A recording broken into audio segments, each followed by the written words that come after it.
Sorry about that. Gotta pull the glasses back out.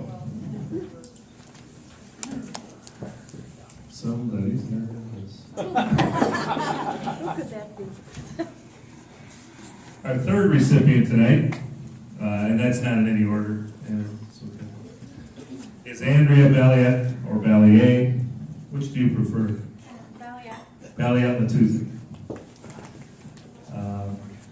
Balliet had the distinction of being both a state and national champion, achieving both within a 12-month span of one another.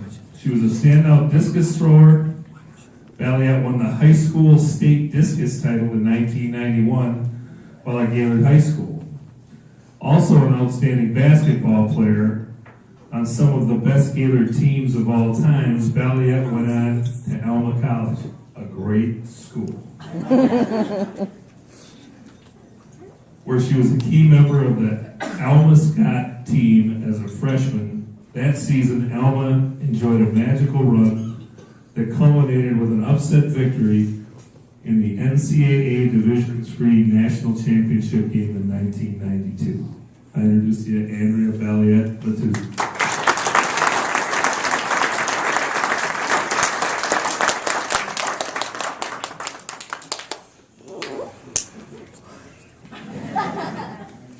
Good evening, ladies and gentlemen. After that deep breath, I'd like to begin by warning you. The thought of writing and eventually giving this speech nearly made me faint. You see, I am terrific at speaking about others, but when the topic is me, I am without words. For example, the other day at the doctor's office, when the receptionist asked me for my birth date, it took me 3 tries to get it right. I sputtered all 3 of my kids' birth dates before I realized it was mine she wanted.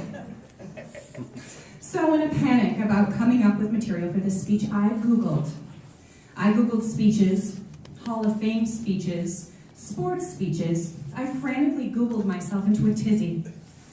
Finally, I relaxed and realized this speech would be easy to write.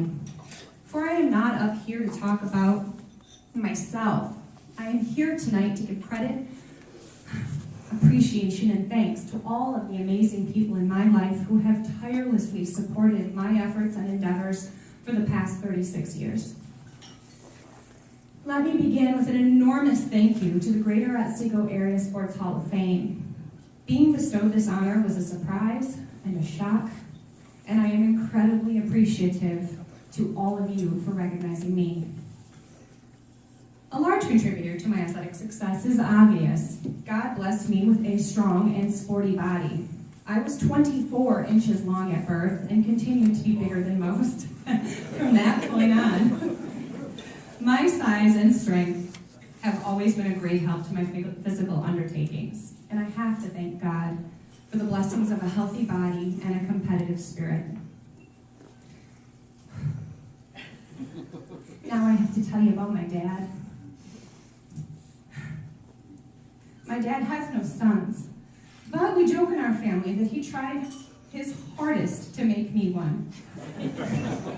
I have been a tomboy since I could walk, and my father took full advantage of my tendency toward all things physical. He was my first coach, teaching me to run fast, jump high, throw hard, and give my all no matter what the task. It was my father who instilled in me the will to do my best at all times, to never go at anything halfway. He also taught me about respect. I learned at a very young age to respect myself, the activities I attempted, other athletes, and above all, the adults in my life who loved and cared for me. The attitude he fostered was one of confidence and trust. Athletes above all need to trust the coaches and the trainers with whom they have to work, that they have their best interests in mind, they have a large amount of knowledge about what they're teaching, and they expect no more from them than what they are able to give. My dad, through example and the occasional lecture, taught me to be coachable. Without his constant support, unconditional love, broad shoulders, and firm discipline, I would not be here today. Thank you, Dad. I love you.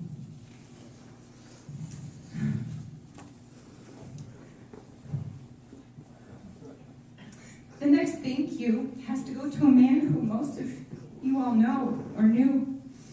His name was Jim Monjo, but I knew him simply as Monj. I met the towering Monj a day or two before the first day of my freshman year at Gaylord High School. I had only days before moved to Gaylord from Rogers City. My dad secured a teaching position at GHS, and he and I were touring the facility with then Vice Principal Tom Judge. The varsity girls basketball team was working out in the gym, and my dad, with a hand on my shoulder, marched me over to meet the coach. I was scared. I remember being very, very scared. But when that huge man spoke to me, I was instantly at ease. He looked me in the eye, he spoke very kindly, and he introduced me to the girls and to Mr. Kavanaugh, the JV coach. It was decided that I would join the JV team. That was the moment I became a Gaylord Blue Devil. I could offer inspiring story after inspiring story to emphasize how amazing Monj was, how much respect he commanded and gave, how much love he had for all his players and for the game. But those are all the reasons he's already a member of this Hall of Fame. His legacy is well known, and I was blessed to be able to learn from him and to call him a coach. I will never forget Jim Monjo or the lessons he taught me. Without Monj, I would definitely not be standing here today. Thank you, Coach. That sounded like... Another coach who gave innumerable hours to the growing of my athletic repertoire was Don Kavanaugh. Because of his contact with me as a basketball coach, Don knew about my abilities. He recruited me to join the track team and invited me to give throwing a whirl. I tried it, loved it, became obsessed with it, and dedicated every day after school from March until June to perfecting my craft. Don was with me every step of the way. He taught me the mechanics, he pushed me hard, he dealt with my moods and tantrums, and stood by my side as I won a state championship. We were a team, and without him, I would not be standing here right now. Thank you, Coach Kavanaugh.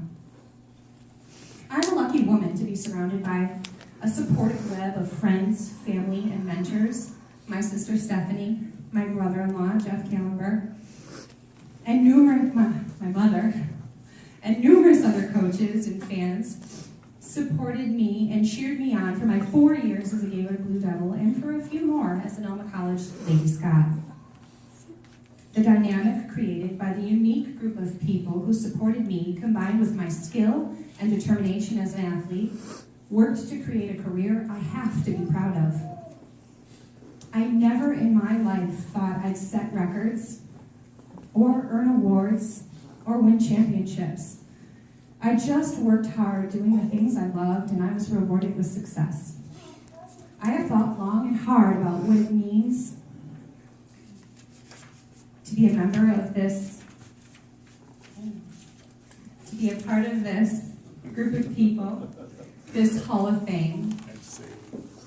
And what I surmised is that being made an example of, for positive reasons, being singled out as someone who did awesome things because of her determination and grit, and because of the wonderful people she is surrounded by, is a fantastic thing.